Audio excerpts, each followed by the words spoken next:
Hi there, welcome back to One Drum Computer Day. I'm Steve, this is my studio.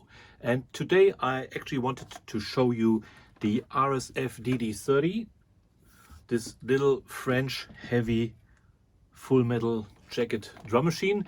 But when I switched it on, it actually broke down. So I decided to show its bigger brother, which is the sd140, which is a super rare sampling drum machine from 1986. RSF is mostly known for their great synthesizers, the RSF Cobol, which I recently stumbled across as a very nice analog semi-modular synthesizer. But they also made three drum machines, I think. The DD14, which I've never seen, which came out like 85, I believe. And then the DD30, also sample-based machine. And then top of the line, the sd140, which were capable of sampling up to 14 sounds, which was quite something back in the day, because if you wanted to have this much of storage, you needed like a SB1200 or like a Lin 9000, and they were very expensive, or maybe like a Sequential Studio 440, and there were not so many options. On the cheap side, you had the Korg DDD1, but you had to buy like a sample expansion, and you could only sample, I think, 2 sounds maybe.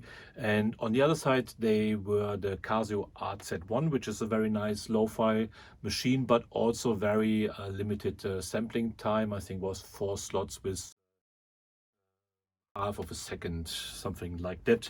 But the 140 had quite some memory, and it's interesting setup. There's a lot to say about it. It's actually one of my very favorite drum machines, because it has a unique sound and it has a unique feel and swing.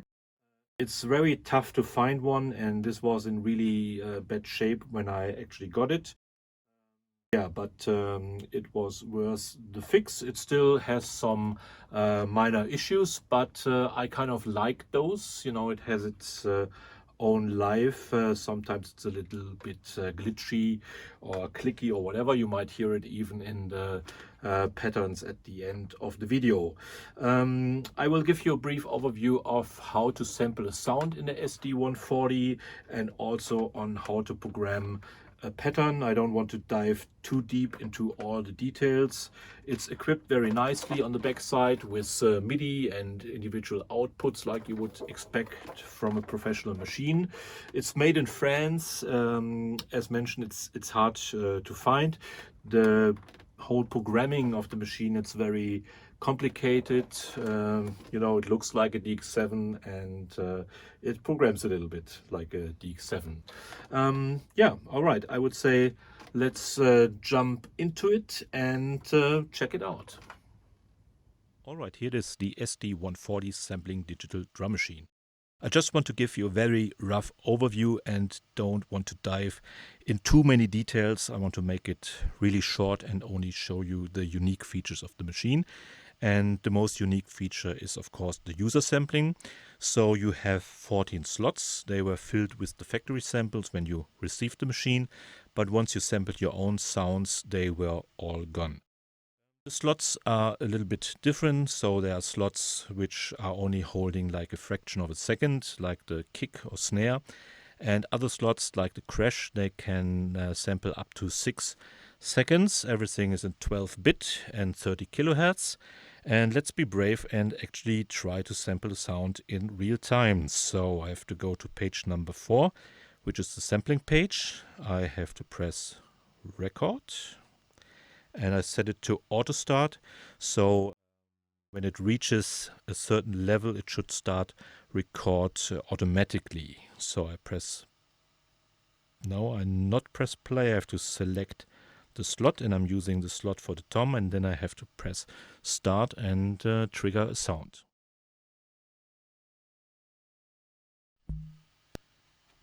All right, there was a little clicking, so it's sampled, and let's check it out.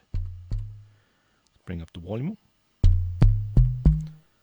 and there it is. And since I sampled on the tom slot, it's that's a very unique slot, because the toms they share one sample, so you have one sample in 4 different pitches, which is pretty cool.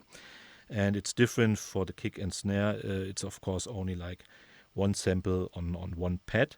And there are some settings, you probably can't read it, but like the tom filter or the bass drum filter, which are some analog filters.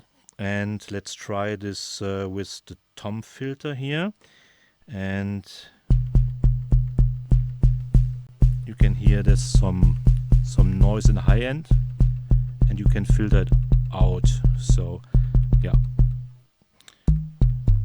And now let's change to the pattern programming, and I have to flip to page number 1, this button here. You see the whole editing. It's a little bit complicated, and it looks like a DX7, and is also as difficult to program in my opinion. But since the sampling sounds so great, and there's some other features I like a lot, it's okay. But once you switch it back on, you always have to remember how it worked. So let's try to program a pattern. So let's see pattern number 6. I'm going to delete everything, and there's a loud and big beep, so it should be empty. And I set the length of the pattern, so I try something very simple, straightforward. So let's put it to 4 beats, which is 1 bar. So if you want to have 2 bars, you have to go to 8 beats. Now we press record. Sorry for the beeping. And let's go to the bass drum and press play. There should be a metronome.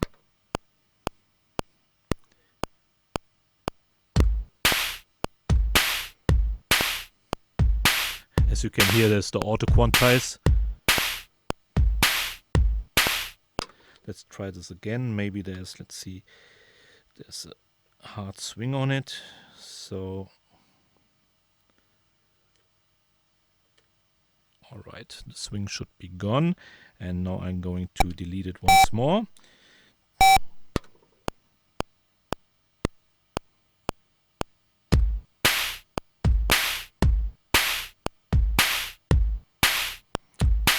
And now it's very straight, as you can hear. We can do some more overdubs. Let's try to do a hi-hat.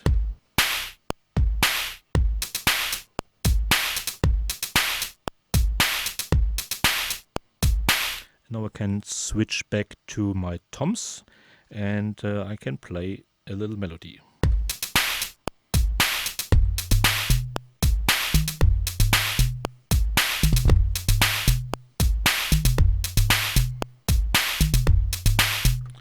All right, this is the pattern workflow. There's also step programming is possible, where you can set an accent per step. You can adjust the levels afterwards. The editing for the sounds is very basic. There's not much you can do.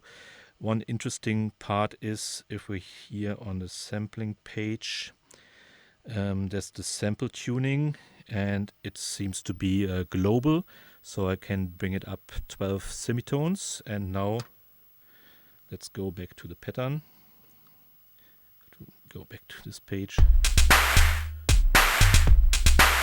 It's globally tuned, but it sounds really, really great because of the 12 bits. Let's listen to it once more.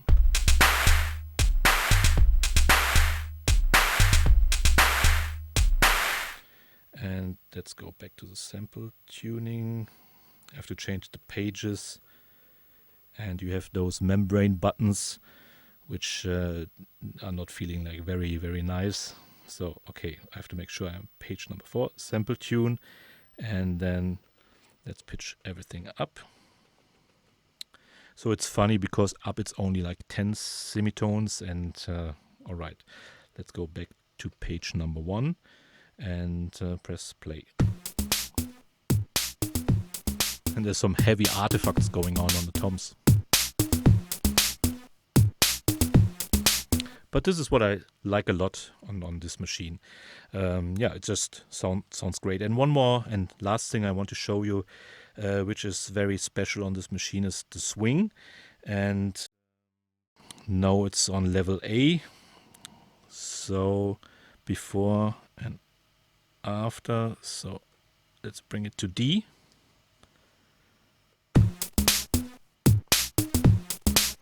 You can hear this heavy swing going on, and this machine has a really unique swing. Okay, let's see. I'm just going to take it down one notch to C. Let's see what happens. And also, let's go back to the sampling page and tune it down to here.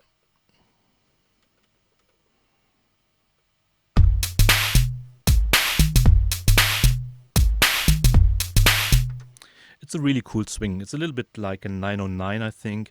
The 909 is also a machine with a very special swing. Okay, this was a very rough overview over the workflow for the sd140. I hope you liked it and you got some insight. I really had to do it because there's almost no information or no videos out there. Yeah, if you have more questions, just let me know. And I'm going to record a couple of patterns afterwards, and hope you enjoy them.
Hi there once more. I hope you enjoyed my little video about the sd140, one of my absolute favorite drum boxes from France. And yeah, don't forget to like and subscribe, and I'll see you next time.